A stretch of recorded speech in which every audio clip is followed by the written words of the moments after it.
Hey y'all, it's Carlton Anderson, and you're watching the Strip Live. Well, what I love about the country music community is that you guys are all fans of each other. Yeah, yeah. Is that how you feel? For the most part, yeah. It's all we're all in it together, really. I mean, it's a healthy, friendly competition, and we're all rooting for each other, and that's what kind of keeps the wheels turning. So it's cool. It's cool, and it's in events like this, everybody's always on their own path, doing their own thing. So stuff like this allows us to come together and catch up on everything that's been going on. So it's really cool.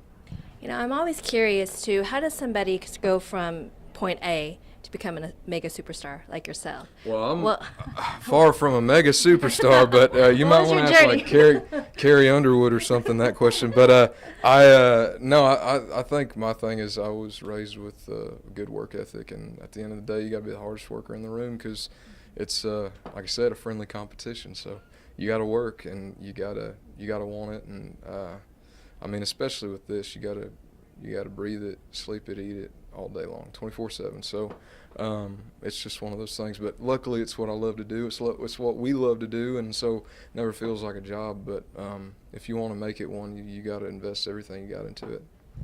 What do you think is the best part right now for you that's going on in your life that you think is, if tomorrow doesn't come, everything's all good? Man, I've been able to reflect a lot on what's been going on. This year's been really good to me. I made my Grand Ole Opry debut January 11th at the Ryman. That was amazing, and a guy named Cody Johnson cut one of my songs on his debut album with Warner. He's put out albums before, but his first major project with a label, he cut a song of mine called "Where Cowboys Are King," which I'm really proud of, and so that was really cool. And this and Old Dominion shows and Stagecoach. I mean, it's all starting to build into something.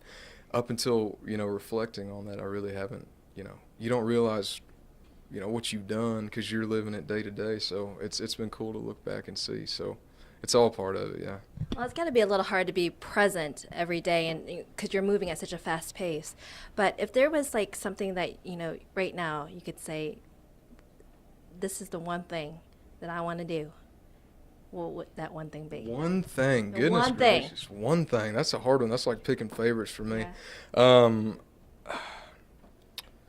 I mean, one thing in career, for my career, yeah. I career. mean, I'd love to take this to arenas. My goal is to turn arenas into honky-tonks for 2 hours, 2.5 hours. So that's what we're trying to do. So that's where we're headed. And then final words of wisdom, success message to anybody out there who's grinding, who's trying to achieve their own dreams. I keep going because I tell you what, another little piece of advice, everybody else is going to quit. So if you just keep going, you'll be the last one there, and they'll have to give you a shot. Look at me. It's going to work out. Thank you so much. Thank you very much. I appreciate it.